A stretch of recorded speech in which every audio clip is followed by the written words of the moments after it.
자, 여기 정말 오래된 신학적 딜레마가 하나 있습니다. 신의 계획은 이미 다 정해져 있다고 하는데, 그렇다면 모두를 구원하겠다는 그 초대는 과연 진심일까요? 신학의 가장 깊은 질문 중 하나인 신의 진실된 제안, 지금부터 한번 파헤쳐보겠습니다.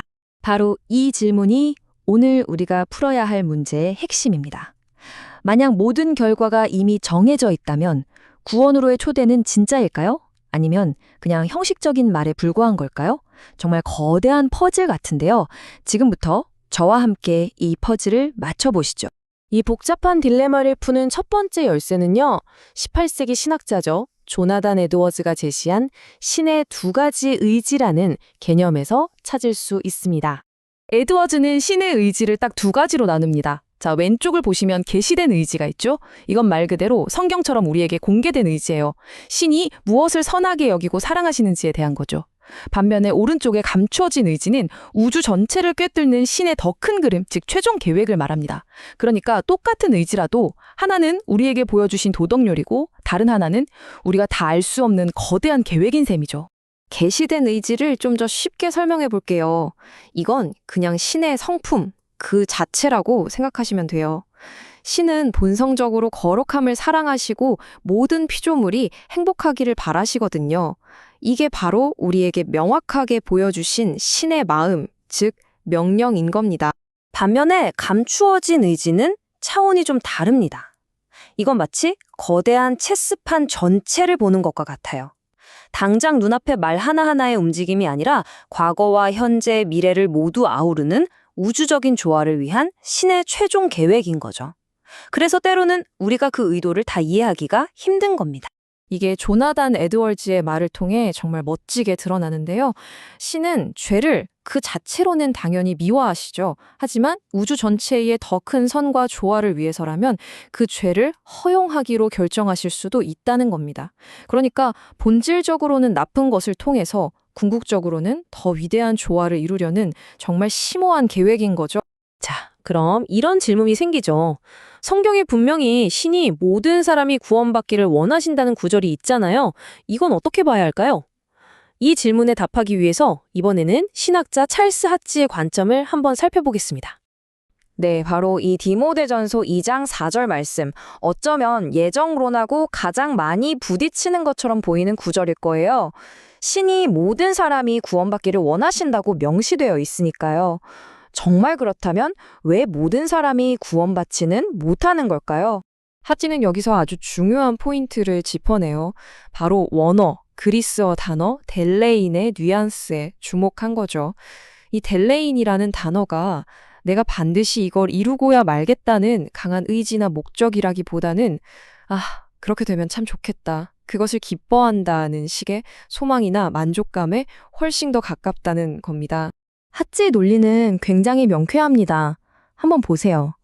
만약에 신이 모든 사람의 구원을 절대적으로 목표하셨다면 결과적으로 그 목표는 실패한 셈이 되잖아요? 전능하신 신의 목적이 실패할 수 있을까요? 그건 아니죠. 또 신이 어떤 일이 일어나지 않을 거라는 걸 뻔히 알면서도 그걸 의도한다는 것도 좀 이상하고요. 그렇기 때문에 여기서 원한다는 건 절대적인 작정일 수가 없다는 결론이 나옵니다. 그래서 하치는 신의 마음을 이런 멋진 비유로 설명합니다. 자비로운 아버지가 자녀가 벌받기를 원하지는 않지만 그럼에도 불구하고 지혜와 정의를 위해서 어쩔 수 없이 벌을 내리는 것처럼요. 신도 모든 피조물의 행복을 진심으로 바라시지만 더 큰 지혜와 공의에 따라서 심판을 허용하신다는 거죠. 자, 이제 세 번째 관점으로 넘어가 볼게요. 이번에는 설교가 아사엘 네틀턴의 이야기인데요. 이분은 이론을 넘어서 실제 증거를 보자고 말합니다. 과연 신의 제안이 진실되다는 걸 어떻게 알 수 있느냐, 그 증거를 살펴보자는 거죠. 네틀턴은 복음의 제안 그 자체가 신의 선화하심을 증명한다고 봤어요. 첫째, 그 초대는 누구에게나 가장 비천한 죄인에게까지 열려 있다는 점. 둘째, 위험을 그냥 두지 않고 그 길로 가면 안 돼 하고 자비롭게 경고해 주신다는 점. 그리고 셋째, 우리 마음을 움직이려고 성령께서 애쓰신다는 점. 이 모든 것 하나하나가 구원의 제안이 얼마나 진실된지를 보여주는 명백한 증거라는 겁니다. 우리 한번 솔직하게 생각해 보자고요. 인간의 수많은 실패와 죄에도 불구하고 신은 심판을 계속 미루고 우리에게 기회를 주셨잖아요. 이 사실 하나만 봐도 우리는 신의 그 놀라운 인내와 자비를 엿볼 수 있습니다. 그럼 도대체 왜 신은 우리를 이렇게까지 오래 참고 기다리시는 걸까요? 그 목적은 단 하나입니다. 바로 우리가 회개하고 돌아오기를 바라시는 그 마음 때문이라는 거죠. 그의 선하심은 결국 우리를 구원으로 이끌기 위한 겁니다. 자, 이제 에드워즈, 핫지, 네틀턴 이 세 명의 퍼즐 조각을 다 모았습니다. 이 조각들을 한번 맞춰볼까요? 과연 어떤 그림이 완성될까요? 정리하면 딱 이렇습니다. 에드워즈가 명령과 작정이라는 두 의지의 전체적인 틀을 제공했죠. 그리고 핫지가 그 안에서 원한다는 말에 섬세한 뉘앙스를 파고들었고요.